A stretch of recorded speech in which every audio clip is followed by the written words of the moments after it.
처음에 그 자녀 소통 문제에 대한 이야기를 듣고 어디서부터 시작을 해야 될까 되게 많은 고민을 했었어요.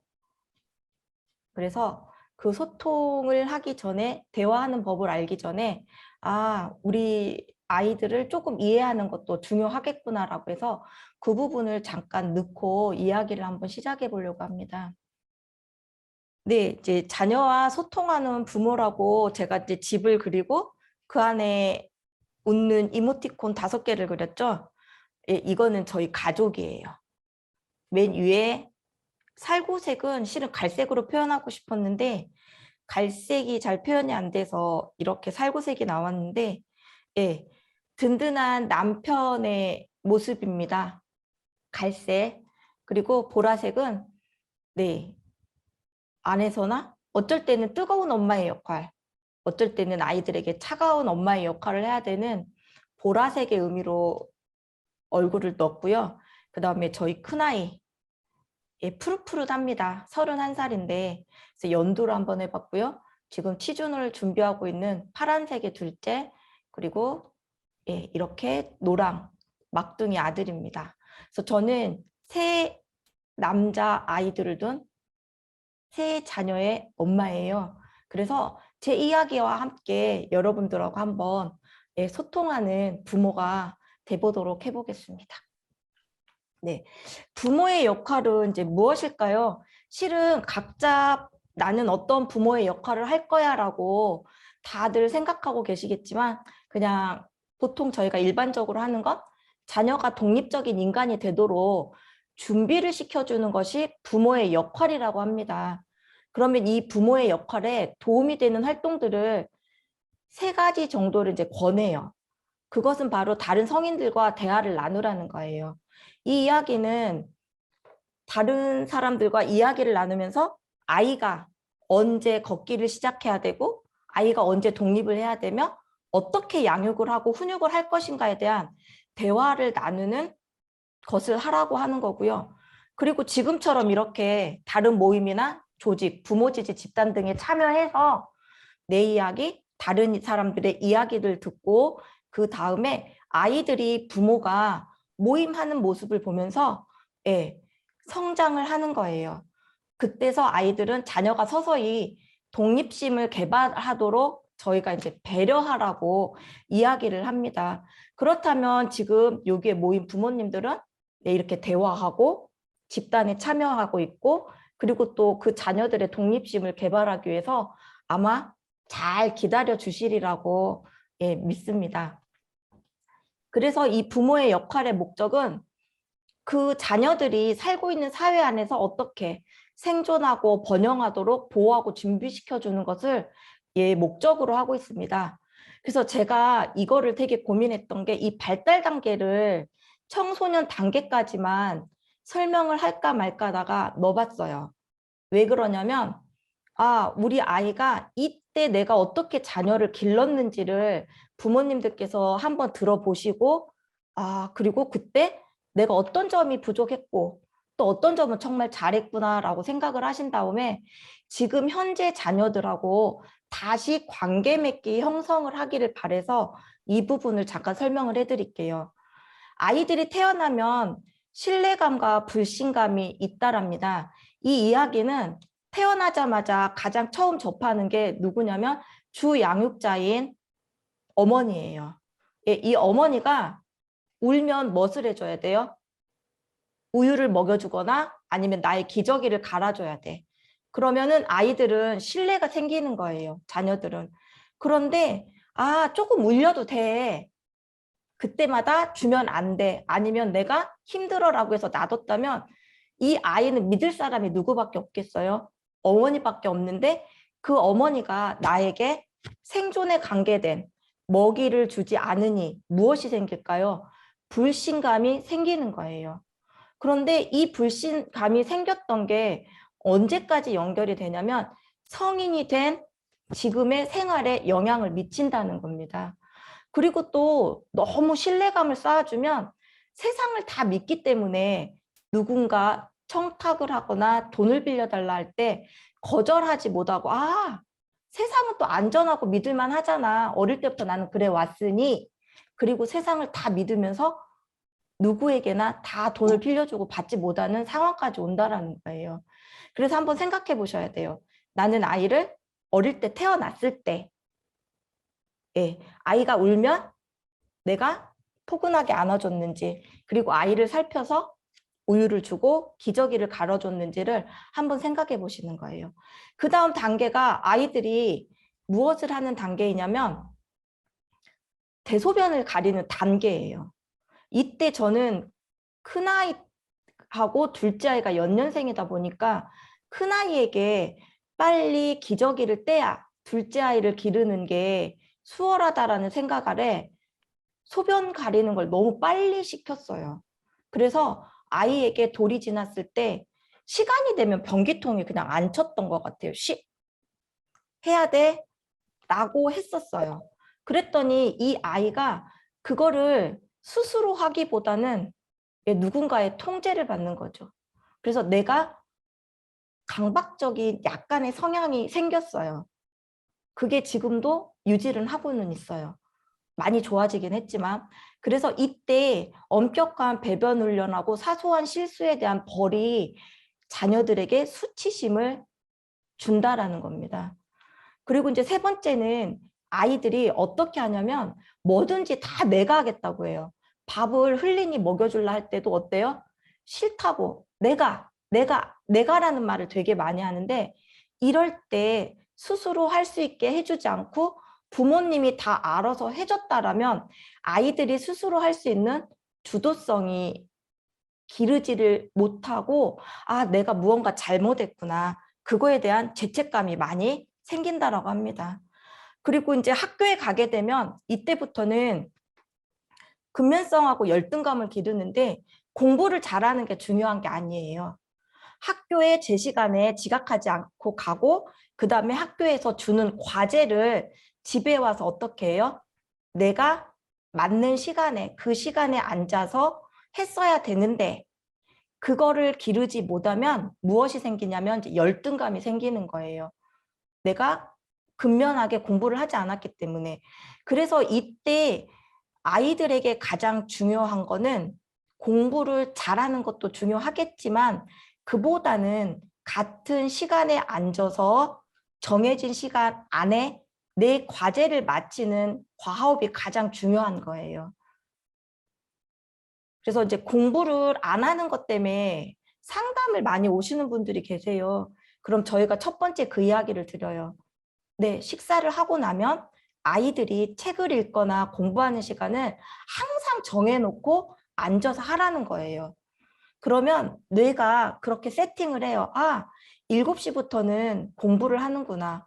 그래서 시간을 앉게 되고 그 습관이 차츰 늘려나가면서 공부에 흥미를 갖게 하는 건데 예, 저희는 공부하는 시간이 일정하지가 않아요. 손님이 오면 그 시간 어떻게 해요? 그냥 손님하고 놀기도 하고요. 또 아니면 저희가 여행을 가게 되면 아이고 그 시간 여행 갔으니 다음에 미뤄라고 하기도 하고요.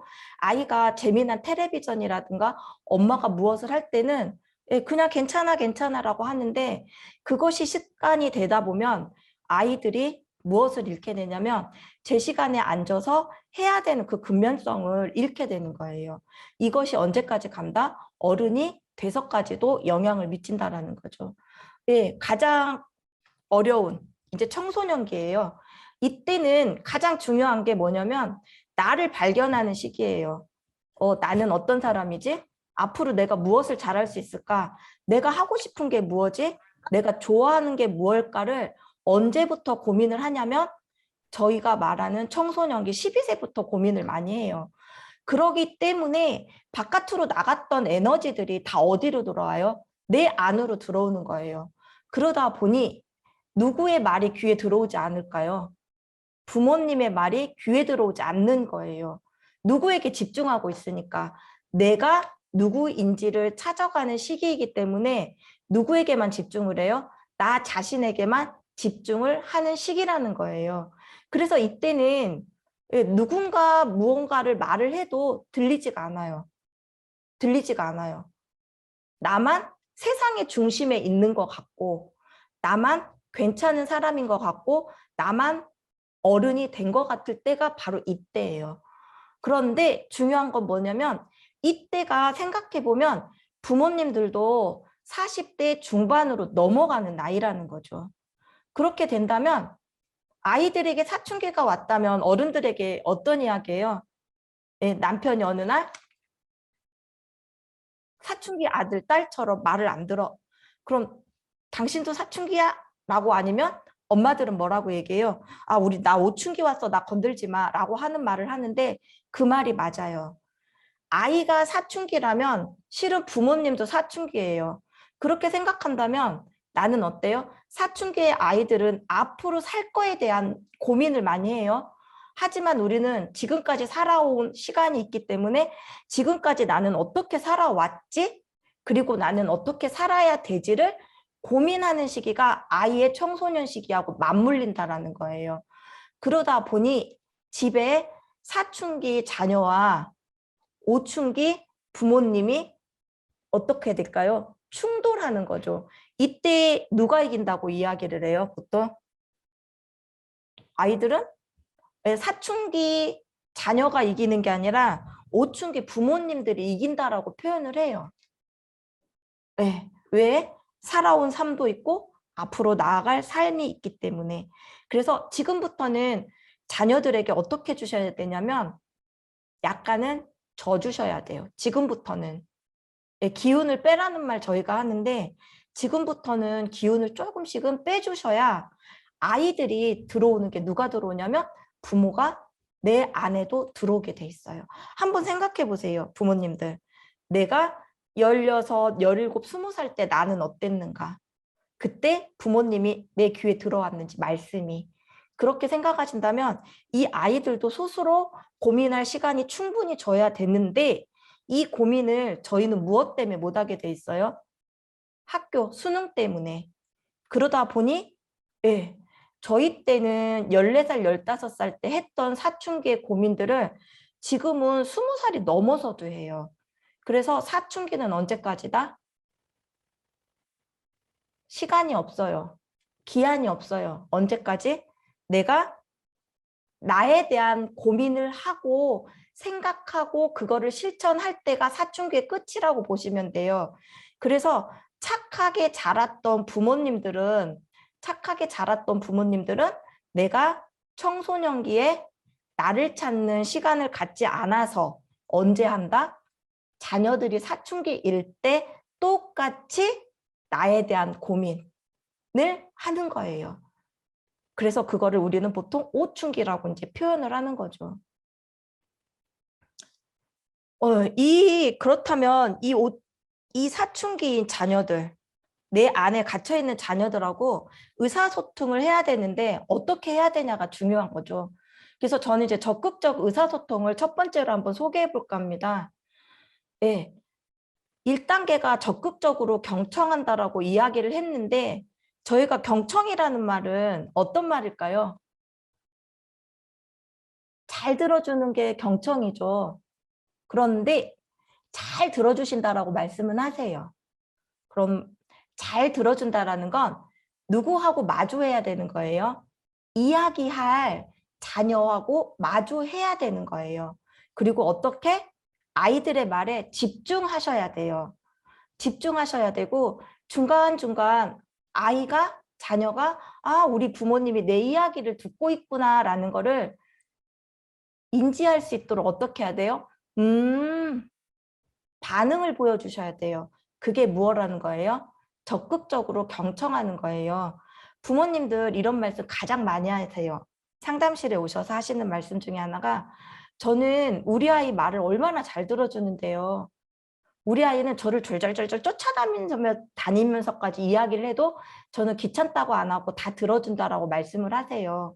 그러면 아이들은 부모의 얼굴, 눈을 보고 이야기를 하고 있는 게 아니라 어디를 보고 이야기를 하고 있는 걸까요? 부모의 등을 보고 이야기를 하고 있는 거예요. 그렇다면 아이들은 우리 엄마가 내 이야기를 듣고 있는 게 아닌 거예요. 그래서 저희가 이렇게 말씀드려요. 하루에 단 10분만이라도 하시던 일을 멈추고 내 아이의 눈을 들여다본 다음에 오늘 우리 아이가 어떻게 학교에서 지냈는지 그 단 한마디를 듣는 것이 경청이라고 이제 이야기를 드려요. 그리고 2단계는 감정의 귀를 기울이라는 얘기예요. 저희는 아이가 학교에서 속상한 일이라든가 뭐 시험을 못 봤어, 아니면 친구랑 다퉜어, 아니면 선생님한테 혼났어라는 이야기를 들었을 때 저희는 어디에 집중을 하고 있냐면 아이가 말했던 내용에만 집중을 하세요. 선생님한테 혼났어. 그래서 무엇 때문에 꾸중을 받았어? 아니면 친구랑 싸웠어. 그럼 무엇 때문에 싸웠지? 어떤 일 때문에 싸운 거야? 그 다음에 누가 잘못했어에 대한 행위에 대한 내용에 대한 이야기만 듣는데 자녀들이 이야기할 때는 내용에 대한 이야기를 들어달라는 게 아니라 무엇을 나의 감정을 읽어달라는 거예요. 내가 지금 선생님한테 화가 나서 어때요? 속상해. 친구가 나를 괴롭혀서 화가 나. 짜증이 나. 그리고 학교에서 칭찬을 받아서 나는 어때요? 기쁘고 즐거워. 이 감정을 받아달라는 거고 읽어달라는 이야기예요. 그래서 자녀들이 이야기할 때는 그 내용보다는 감정에 귀를 기울여 달라는 겁니다. 그런 다음에 이야기의 내용과 감정을 연결시켜서 자녀들하고 대화를 해야 되고요. 예, 만약에 시험을 못 봐서 속상했어. 그렇다면 시험을 못 봐서 속상했어. 어떻게 할 것인가? 그거에 대한 대안도 찾아봐야 되고요. 그거를 아이가 이야기를 했을 때 다음에 그거를 제대로 실천하고 있는지 추후 지도까지 하는 것이 적극적 의사소통이라고 이제 이야기를 합니다. 부모님들이 가장 많이 들어봤던 이야기가 나 전달법이에요. 평상시에는 저희가 이렇게 적극적 의사소통을 하셔야 되고요. 아이를 훈육할 때, 아이에게 무언가 요구하고 싶을 때, 아니면 행동이 변하지 않아서 그 행동이 변하기를 바랄 때 저희가 사용하는 게 나 전달법이라고 이야기를 해요.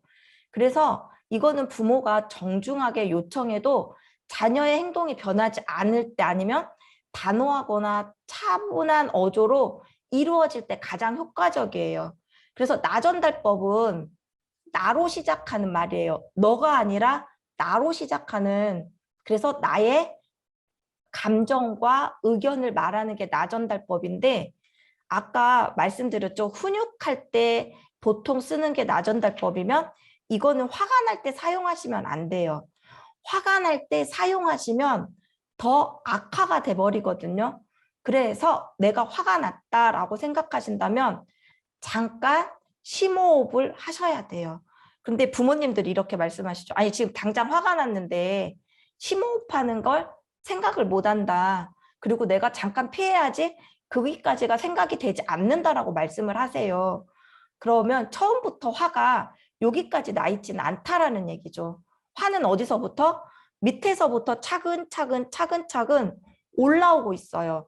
그렇다면 내가 알아차리셔야 돼요. 어디까지? 가슴 정도까지 화가 났을 때 그때 조금 더 참아도 되겠지라고 하는 게 아니라 그 순간에 잠깐 멈추셔야 돼요. 화가 요까지 찬 다음에 멈추는 게 아니라 여기까지 차기 전까지를 멈추시고 그때 심호흡을 한다거나 조금 있다 이야기를 하자라고 해서 방에 잠깐 들였다가 나오시는 것도 도움이 되는데 이때 잠깐만 들어갈게 기다려가 아니라 어떻게? 1분만 아니면 5분만. 그래서 누가 기다릴 수 있도록 자녀가 기다리고 그 시간에 생각할 수 있게 정확하게 말씀을 해주셔야 된다는 거예요. 그런데 우리는 어때요? 좀만 기다려. 그 조금이 1분인지 1시간인지 알 수가 없다라는 거예요. 이럴 때 불안함을 느끼니 가졌던 화가 더 많이 아이들도 나게 되고 부모들의 이야기가 귀에 들어오지 않는 거죠. 그러면 나 전달법은 누구에 초점을 맞춰야 되냐면 자녀의 행동에 초점을 맞추는 거예요. 그래서 자녀가 했던 행동이 문제가 된다라고 이제 말을 해주는 거고요. 예. 행동에 맞춰서 네가 방 청소를 안 해, 만약에. 그러면 방 청소 안 하는 게 문제가 되는 거죠. 그럴 때 나는 어때요? 네가 방 청소를 하지 않으니 지저분하게 놓고 가니 어때? 나는 속이 많이 상해. 왜냐하면 이유를 대셔야 돼요. 왜냐하면 방 청소를 안 하고 갔을 때 뭐가 생길 수 있어요? 벌레도 생길 수 있고, 그리고 엄마가 만약에 일하러 가시는 분이라면 퇴근해 왔을 때 그 방을 보는 게 나는 너무 힘이 들어. 그래서 나는 어때요? 원하는 걸 말을 하는 거죠. 내가 청소하기를 바란다라고 이렇게 이야기를 하는데, 가장 힘든 게 나전달법으로 대화하는 게 되게 어려운 거예요. 그래서 저희가 이거로만 시작해도 된다라고 이야기를 해요. 나로부터만 시작해도 괜찮다라고 얘기하거든요. 네가 라고 말을 하면 자녀의 잘못된 점만 말을 하기 때문에 너로 시작하지 않고 나는 너가 어떻게 했을 때 속이 상해, 화가 나, 기분이 나빠라는 이야기를 해주고, 그런 다음에 어떻게 하기를 바라는데, 이게 상당히 말이 길어지기 때문에 자녀들이 연습이 안 돼 있다면 되게 힘들어 하는 것 중에 하나가 바로 나전달법이거든요. 그래서 저희가 권해드리는 건 이거부터 하셔야 돼요. 적극적으로 경청해 주셔야 되고요. 감정 읽기도 해주시고, 그 다음에 감정과 이야기의 내용을 연결시키는 대화를 지금부터라도 이게 시작을 하셔서 아이하고 무엇을 하셔야 되냐면 신뢰 쌓기를 하셔야 된다라는 거예요. 그런 다음에 제가 이거를 조금 더 이렇게 편하게 할 수 있는 소통법 하나를 좀 더 안내해 드려 볼까 해요. 반영하기라는 건데요. 저희가 앵무새가 이야기하듯이 말하라는 말 들어보셨을 거예요.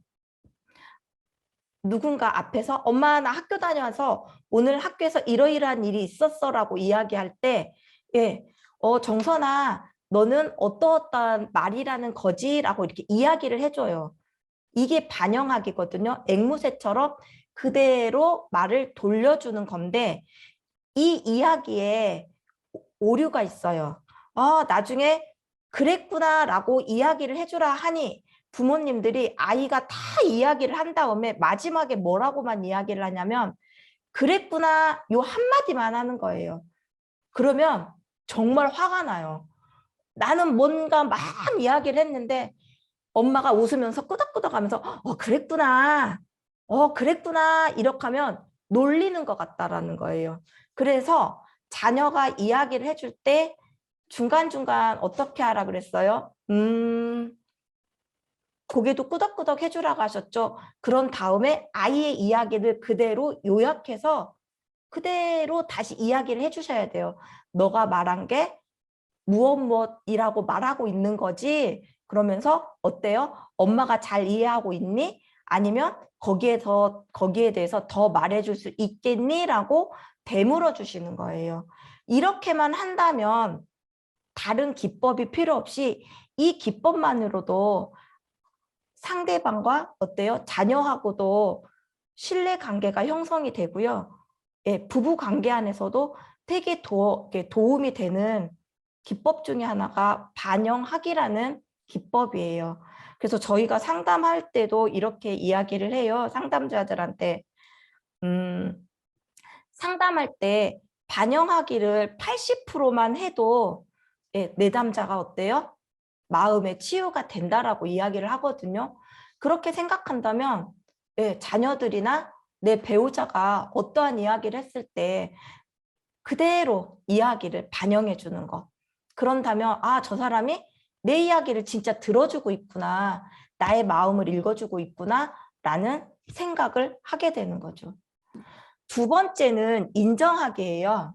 인정한다라는 건 상대방의 입장에서 그 말이 이해가 된다라는 거죠. 너가 오늘 학교에서 꾸중을 선생님에게 혼났을 때 속상한 게 어때요? 이해가 되잖아요. 그래서 그래, 엄마도 어때? 너가 선생님한테 혼난 게 이해가 돼 라고 말해주는 게 인정하기예요. 그런데 이것이 잘못되면 이해가 된다라는 말이 자녀가 잘못한 거를 괜찮다라고 착각할 수가 있어요. 그래서 어떻다라는 거예요? 너의 감정만 이해가 된다라는 거예요. 행위가 이해가 된다라는 말이 아니고 네가 그 행위로 인해서 느꼈던 감정만 이해된다라고 정확하게 표현을 해주셔야 된다라는 거죠. 네, 저희가 공감이라는 말 되게 많이 사용해요. 공감한다라는 말 되게 많이 사용하는데, 네, 상대방의 감정을 다 있는 그대로를 받아들여 주는 게 공감이라고 하는데, 실은 저희는 반영할 때, 인정할 때도 다 공감이라는 단어를 사용하는 것 같아요. 그런데 그거는 공감은 아니에요. 정말 적극적인 공감은 어떤 거냐면요. 그 사람이 느꼈을 것을 나도 정말 상상에 의해서 내가 그 마음을 그대로 온전하게 다 받아줄 때 그거를 공감이라고 이야기를 하고요. 특히나 자녀들이 이야기할 때는 저희도 그 사춘기를 경험해봤잖아요. 청소년기를. 그래서 청소년기에 부모님이 경험했던 거를 아이에게 이야기를 함께 해주면서 너가 느꼈던 거를 누구도 느낀다라는 거예요. 나도 그대로 느껴라고 해주는 것이 공감인 거예요. 그래서 자녀들에게 가장 필요한 건 격려하고 격려하고 또 격려하기인데 이거는 제가 부모 코칭 프로그램 적극적인 부모 역할에서 지금 내용을 잠깐 추렸고요. 제가 이거를 조금 정지를 시키고요. 이야기를 한번 나눠볼까 해요.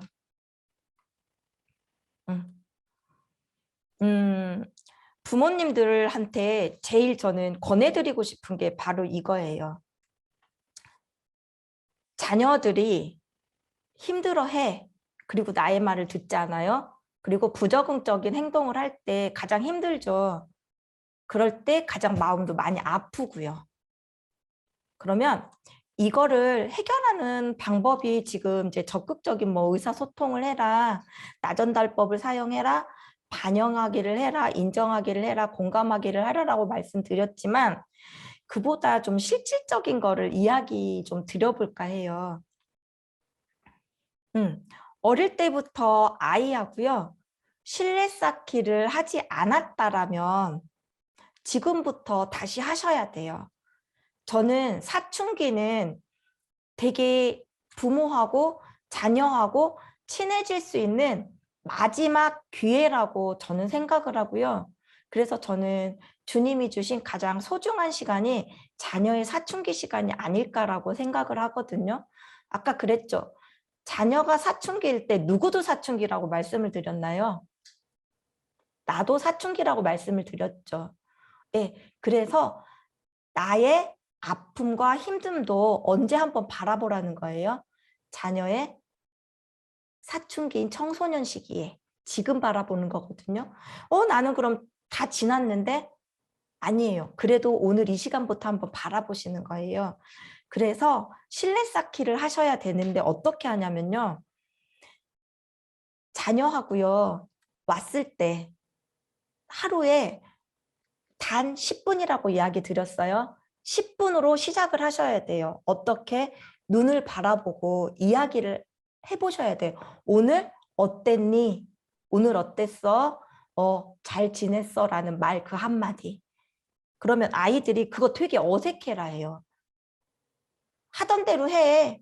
그리고 문 탁 닫고 들어가는 자녀들도 분명히 있거든요. 그래도 다음 날 어떻게 하라고요? 또 하시는 거예요. 그 다음 날 어때요? 또 하시는 거예요. 그런 다음에 아이하고 일주일이 지난 다음에 어떻게 하시냐면 데이트를 하시면 진짜 좋아요. 데이트. 갑자기 데이트하자면 더 어색하겠죠. 그래서 핑계를 대셔야 돼요. 엄마가 오늘 마트에 가야 되는데 조금 도와줄 수 있겠어? 너랑 함께 하고 싶어 라고 하신 다음에 나가시거나 아니면 엄마가 오늘 떡볶이가 먹고 싶어. 그런데 너가 나에게 떡볶이 먹으러 가는데 그 친구 역할을 해줄 수 있을까? 아니면 엄마가 오늘 날씨가 너무 더워 요새 그러죠. 엄마가 설빙에 가서 팥빙수 사줄게. 한번 같이 갈까라고 하셔서 가셔야 되는데 집 근처로 가셔야 돼요. 그래 어떻게 할 수 있으니까. 걸으면서 이야기를 나눌 수 있어요. 처음에 저희 아이하고 저도 시작을 하는데 우리 아이가 거리를 두는 거예요. 저는 앞에 가고 있고요. 저희 아이는 뒤에 따라오고 있더라고요. 이걸 어떻게 해야 되나 고민을 했는데 다음날 또 갔어요. 또 산책을 하러 간 거예요. 같은 시간에. 다행히 아이가 따라오긴 하더라고요. 근데 또 거리를 한참 두고 오는 거예요. 다음날 또 갔어요.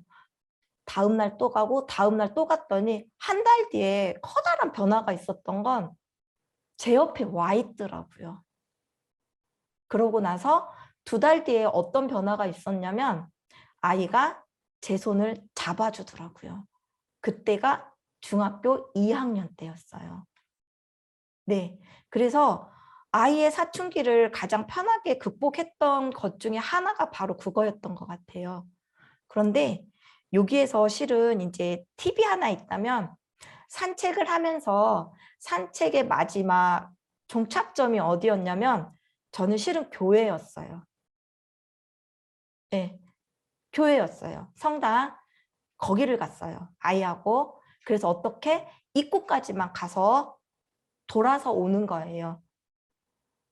어쨌건 따라오니까 정말 처음에는 거리를 두고 갈 때는 아이가 보지 않는데 제 눈에는 뭐가 흘렀을까요? 눈물이 줄줄줄 흐르는 거예요. 아이가 진짜 한참 뒤에 오니까. 더군다나 제 직업이 뭐예요? 상담사인데, 상담사인데 여러 가지 생각이 들었었어요. 그런데 정말로 2달 뒤에 아이가 손을 잡아주는 걸 느끼면서 그때 손을 잡았을 때 아이가 손을 잡아주는 게 아니라 정말로 주님이 나의 손을 잡아주는 것 같은 그런 이렇게 그 행복감을 되게 맛봤던 것 같아요. 그래서 어머니들, 아버님들에게 정말 드리고 싶은 건 그거예요. 시작하기가 되게 어색해요. 말하기도 어색하고 힘들어요. 안 하던 걸 해야 되기 때문에. 그래서 처음에 어떻게 시작하라고요? 아이가 왔을 때, 아이가 왔을 때 하던 일 잠깐 멈추시고요. 반갑게 맞이해 주시는 것부터 시작하셨으면 좋겠고요. 그런 다음에 어떻게 또 아이하고 산책하는 거. 처음에는 한 달에 한 번, 그 다음에는 2주에 한 번, 그 다음에 어때요? 일주일에 한 번씩. 이거를 주기적으로 계속 한다면 자녀하고 되게 거리가 가까워져요. 그런데 여기에서 또 주의하실 점이 있어요. 자녀가 둘이잖아요, 만약에. 그러면 각자 데이트를 하셔야 돼요. 네. 둘을 만약에 데리고 간다면 양쪽에 데리고 가잖아요. 누구에게도 집중할 수가 없어요. 그리고 아이들은 어때요? 최고의 경쟁자예요. 그래서 3시, 4시 가는 순간 그때도 아이들은 각자 집중하지를 못해요. 무엇 때문에? 서로가 부모님의 관심과 사랑을 받기 위해서 의식적으로 행하는 건 아니에요. 무의식 안에서. 그렇기 때문에 각자 데이트를 하셔야 되는데 이때 어때요? 만약에 한 사람이 안 하면 삐지겠죠. 그래서 저는 이렇게 했어요. 엄마하고 너하고 이날 비밀이라는 이야기를 했어요. 그런데 정말 신기한 게 이 친구들이 20살이 넘을 때까지 이 3형제가 서로가 말을 하지 않았더라고요. 고마웠던 게. 그러니까 그만큼 어땠다라는 거예요. 그 시간이 세 아이 한 명 한 명 한 명에게 정말 컸던 시간이었다라는 거죠. 그리고 이거를 조금 발전시킨다면 부부님들에게도 적용할 수가 있는 거예요. 네. 나는 요즘 남편 보기도 싫어. 나는 요즘 우리 아내가 왜 이렇게 밉지? 라고 생각하실 때 용기 있는 분이 먼저 요청하시는 거죠. 아니면 여기에 지금 들어오신 분들은 요청하셔야 돼요. 그래서 어떻게 일주일에 단 한 번 하기 전에 뭐부터 하셔야 돼요? 배우자와 처음 만났을 때 집에서 남편이 먼저 있을 수도 있고요. 아내가 먼저 있을 수도 있잖아요. 그런다면 어떻게 처음 만났을 때 어떻게 하셔야 돼요? 반갑게 인사해 주셔야 돼요. 저는 다른 거는 다 안 하는데 그거는 해요. 어릴 때부터 했던 건 아이들 셋과 함께 넷이 현관 앞에 서서 남편에게 배꼽 인사했어요. 오늘 하루 고생하셨습니다 하고 배꼽 인사를 했거든요. 그러고 어느 날부터 안 했겠죠. 남편이 되게 풀이 죽고 힘들어 하더라고요. 그래서 그럼 당신이 원하는 게 뭔데 이렇게 화가 나 있어라고 얘기할 때 자기는 퇴근해 왔을 때 그렇게 네 명이 배꼽 인사했던 게 좋았다라는 거예요. 예. 근데 네 명이 다 할 수는 없어요. 왜 이제 한 명씩 한 명씩 독립해 나가고 있기 때문에 그래서 지금은 누구만 할까요? 이제 저만 해요. 저만 현관에 나가서 배꼽 인사를 해요. 근데 이게 참 재미나긴 재미났던 게 남편보다 제가 이제 늦게 퇴근할 경우가 요즘은 좀 많더라고요. 깜짝 놀랐어요. 남편이 소파에 앉아있다 벌떡 일어나는 거예요. 왜 일어나나 했더니 저한테 막 달려오더니 배꼽 인사를 하는 거예요. 오늘 하루 고생했다고. 그래서 저는 생각해봐요. 아, 그래, 내가 20년 넘게 30년 가까이 해줬던 배꼽 인사를 지금부터 받는구나. 그래서 이 교육을 들으신 분들은 어떻게 하시라고요? 네, 얼굴 먼저 남편이든 아내든 네가 먼저 해가 아니라 누가 먼저? 내가 먼저 용기 내서 그래서 반갑게 인사를 해주시면 그 모습을 보는 자녀들은 어떨까요? 네. 엄마 아빠가 저녁에 만나는데 어떤 모습으로 만나요? 웃는 얼굴로 반가운 모습으로 사랑스러운 눈빛으로 만난다라는 거예요. 그럼 자녀들은 어떨 것 같아요? 자녀들도 되게 편안하죠. 그리고 아, 엄마가 나에게 눈을 마주칠 때 저 부부처럼 눈을 마주치는구나 라고 배우는 거예요. 예, 교육은 앉아서 눈 마주치고 엄마랑 봐야 되는 거야. 이렇게 해야 되는 게 아니라 어떻다라는 거죠? 부모님들이 보여주시는 거예요. 그리고 일주일 뒤에 부모님들이 30분이라도 두 분이 손을 잡고 산책을 하는 모습을 본다면 아이들은 아, 엄마랑 내가 아니면 아빠랑 내가 산책할 때 어떻게 한다는 거예요? 손을 잡고 다정하게 나가는 거구나 라는 거를 알게 된다라는 거죠. 그런 다음에 이런 것들 안에서 사랑과 신뢰가 싹튼 그 위에서 적극적인 대화, 그 다음에 반영하기, 나전달법이 효과가 있는 거지. 예, 적극적으로 들어줘야지. 그 다음에 나전달법도 하라니까 하고 반영하기 할 수가 없어요. 왜 할 수가 없을까요? 내 자녀가 내 앞에 앉아있질 않는데 어떻게 하겠어요? 그래서 오늘 이거를 제일 강조해드리고 싶어요. 아이들이 왔을 때, 왔어?가 아니라 내가 혹시나 설거지를 한다거나 아니면 TV를 보고 있다거나 아니면 부부끼리 대화를 하고 있더라도 잠깐 멈춘 다음에 어디까지 달려가서 현관까지 가서 아이고 우리 정선이 왔구나. 아이고 우리 선민이 왔구나 라고 반갑게 맞아주신다면 자녀가 어떨 것 같아요? 가방 메고 방으로 툭 들어갔던 모습들이 점차 좋아진다라는 거예요. 그런데 나 한 달 했는데도 안 돼요. 그럼 어떻게 하면 될까요? 2달 하면 되겠죠. 2달 해도 안 돼요. 그럼 어떻게 하면 될까요? 3달 하면 되겠죠. 왜? 우리 아이가 크는 10년 동안 안 했기 때문에 10년 동안 하셔야 되고요. 만약에 20년 동안 안 하셨다면 40년 동안 하신다라고 생각하시면 돼요. 그래서 내 아이도 그렇게 맞이해 주시고요. 그다음에 나의 배우자도 만약에 또 부모님하고 함께 계신다면 부모님들이 오실 때 어떻게 벌떡 일어나서 모든 하던 일을 멈추고 어디에서부터 맞이해 주자? 현관에서부터 맞이해 주자라는 거예요. 그래야 적극적으로 주의 집중해서 아이의 이야기를 들어줄 수 있고요. 그 다음에 아이의 감정 읽기를 할 수가 있다라는 겁니다. 저는 마지막으로 자랑 한 가지 하고 마무리 한번 해볼게요. 저는 큰아이가 31살, 30살, 28살이에요. 나이 터울이 없죠? 네. 이 아이들이요, 다 남자아이들이면 다 묵뚝뚝하다라고 이야기들을 해요. 그런데 그리고 또 이렇게 가장 많이 하는 질문 중에 하나가 어떤 아들이 딸 같은 아들이냐고 질문 많이 하세요. 그럼 전 이렇게 대답을 해요. 각자 다른 역할에 딸 역할을 합니다라고 이야기를 해요. 네. 제가 없었을 때 밥을 짓는 건 큰아이가 잘하더라고요. 그래서 밥 짓기는 큰아이가 있고요. 네, 찌개를 잘 끓이는 거 막 셋째예요. 셋째 아이가 찌개를 끓였고요. 그 다음에 뒷정리를 잘하는 건 둘째였어요. 그러면 누가 딸의 역할을 할까요? 각자의 그냥 역할을 했을 뿐이에요. 자녀 그대로요. 그래서 있는 그대로를 누군가는 살가운 딸이 있고 살가운 아들이 있을 수도 있고요. 묵뚝뚝한 딸이 있고 묵뚝뚝한 아들이 있을 수 있어요. 그냥 그 친구의 부정적인 이면보다는 다른 면. 예를 들어 갖고 요리 잘하는 우리 셋째는요. 뒤처리를 전혀 못해요. 하지만 전 어디에 초점이 있을까요? 요리 잘하는 거에만 관심을 갖고 격려하고 칭찬하고 대화를 했기 때문에 지금까지도 이 세 아이들과 어때요? 관계가 잘 맺고 대화를 잘 할 수도 있답니다.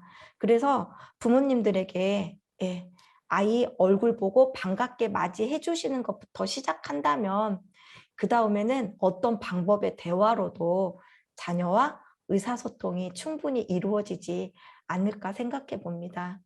네, 그래서 저는 부모님들께서 다른 거 기억하지 마시고요. 어떻게 반갑게 맞이해 주시는 거. 이거 한 가지 부탁 꼭 드리고 싶고요. 마지막으로 한 가지 더 부탁드리고 싶다면 혹시 가능하시다면 아침에 등교하는 아이 있죠. 아이에게 어떻게 안아주시면서 축복을 꼭 해주셨으면 좋겠어요. 저는 지금도 안아주면서 왔다 갈 때 해줘요. 누구? 주님의 사랑과 은총이 누구와 함께 하기를 우리 자녀들과 함께 아이의 이름을 부르면서 하기를이라고 아침마다 기도를 해줘요. 그런데 어떻게 해줘요? 직접적으로 꼭 안아주면서. 가장 감사한 건 그 31살짜리 지금도 제가 바빠 그냥 가면 자기가 와요. 안겨요. 뭐 해달라는 걸까요? 기도해달라는 거, 축복해달라는 거겠죠. 그래서 아침에 해주실 수 있다면 자녀만 해주지 마시고요. 배우자 함께 해주시고요. 그 다음에 이거는 뭐 꼭 어떻게 말씀 못 드리겠지만 꼭 퇴근해 오거나 학교에 와서 오는 우리 아이들과 배우자들 반갑게 맞이해 주셨으면 합니다.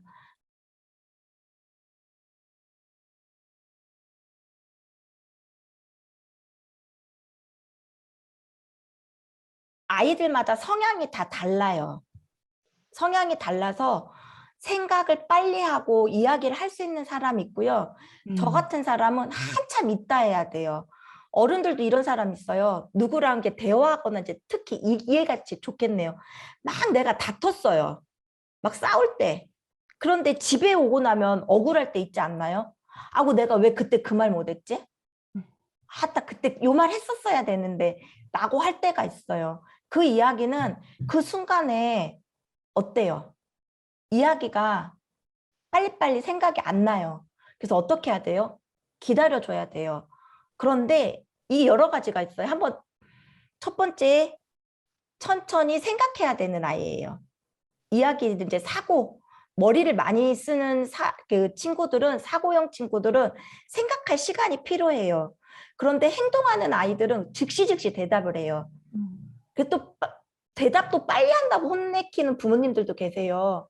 그랬다면 이 아이도 어때요? 입을 다물어요. 네, 혼나니까. 그리고 이런 경우도 있어요. 부모님이 답이 정해져 있을 때가 있어요. 부모님이 원하는 답. 그런데 이 원하는 대답을 나는 어때요? 하고 싶지가 않을 때가 있어요. 이럴 때도 어때요? 입을 다물 수가 있어요. 그리고 부모님께서 하시는 말씀을 이해를 못할 때가 있어요. 아이들에게 길게 말씀하시면 안 돼요. 그리고 여러 가지를 말씀하시면 안 되고요. 요구사항이 있다면 그거 한 가지를 말씀하시고 기다려 주셔야 되고요. 이 친구가 예를 들어 천천히 생각하고 대답하는 아이라면 이렇게 하시는 것도 괜찮아요. 엄마가 기다려 줄게. 얼마큼 기다려주면 좋을까라고 질문하시면 돼요. 저희 셋째 아이가 이런 아이거든요. 그래서 그때 야자를 안 한다 해갖고요. 자율학습 밤에 하는 거를. 근데 그 반에서 우리 아이 한 명 안 한다고 담임 선생님께서 전화가 왔어요. 당신 아들만 안 한답니다. 이렇게 이제 혼내키는 거죠. 그래서 저희가 아이한테 이 방법을 이야기를 제시를 했어요. 어떻게 하면 좋을까라고 할 때 저희 아이는 생각을 되게 많이 해야 되는 아이예요. 그래서 얼마큼 기다려주면 될까라고 했더니 아이가 엄마 5분이요. 5분이요. 그러면 정확하게 아이가 5분 뒤에 이야기를 해요. 그 연습을 하게 되면 아이하고 대화가 되거든요. 그래서 엄마가 혹시 다그치시지는 않는지, 그리고 답이 정해져 있지는 않는지, 아니면 아이가 생각이 많은 아이인지, 그리고 조금 더딘 아이인지를 생각해 보시고 여기에 맞게 기다려 주시면 돼요. 그리고 특히나 막 답답해하지 않으셨으면 좋겠어요. 그것도 불안해해요. 엄마가 막 답답해하시면 아이가 어떻게 해야 될지 되게 난감해라해요. 아이들은 부모가 힘들어하는 걸 싫어해요. 왜냐하면 착한 아이들이기 때문에 그래요. 엄마 속상해하는 걸 싫어해요. 그러다 보니 어때요? 더 입을 닫을 수밖에 없어요. 그래서 한번 우리 아이의 특성을 살펴보시는 것도 도움이 되지 않을까 싶어요. 또 이것도 한 가지 드려볼게요. 아까 이제 그 말 안 이렇게 입 꾹 다물고 있다라는 거하고 이제 연관이 되는데, 엄마하고요, 아빠하고 다른 말씀을 하세요. 엄마는 허용적인, 그러니까 아빠가 허용적인데 엄마는 너무 허용적이 아닐 경우, 엄마는 너무 허용적인데 아빠는 너무 허용적이 아닐 경우, 반대죠. 의견이 달라. 예를 들면 엄마는 아이스크림을 먹지 말라고 했어요. 그러면 아빠는 아이스크림을 먹으라고 했어요. 그럼 아이는 어떨 것 같으세요? 되게 혼란스럽겠죠. 이럴 때 어떻게 해야 될지 자녀들은 또 잘 몰라요. 이럴 때도 입을 다물어요. 그리고 두 분을 믿을 수가 없어요. 같은 얘기를 안 하니까. 그래서 두 분이 한 팀이 되는 게 되게 중요하세요. 그래서 아이들에게 어떤 의견이 있어서 두 분의 의견을 각자 말씀하지 마시고요. 두 분이 어떻게 하셔야 돼요? 합의하셔야 돼요. 합의해서 같은 말씀을 누구에게 해야 돼요? 자녀에게. 네, 이럴 때 아이들은 누구를 신뢰할 수 있을까요? 부모님을 신뢰할 수가 있어요. 그래서 두 분이 의견이 다를 때는 어떻게 하셔야 될 것 같아요? 잠깐 방에 들어가셔서 의견을 맞추고 나오셔야 돼요, 다시. 그동안 자녀들도 생각할 시간이 생각할 수 있겠지요. 그래서 제일 중요한 거 뭐예요? 두 분의 의견이 다르면 안 돼요. 네, 이런 것도 있을 수 있어요. 이렇게 입을 다무는 거에. 그래서 꼭 부부는 어떻게 해야 된다?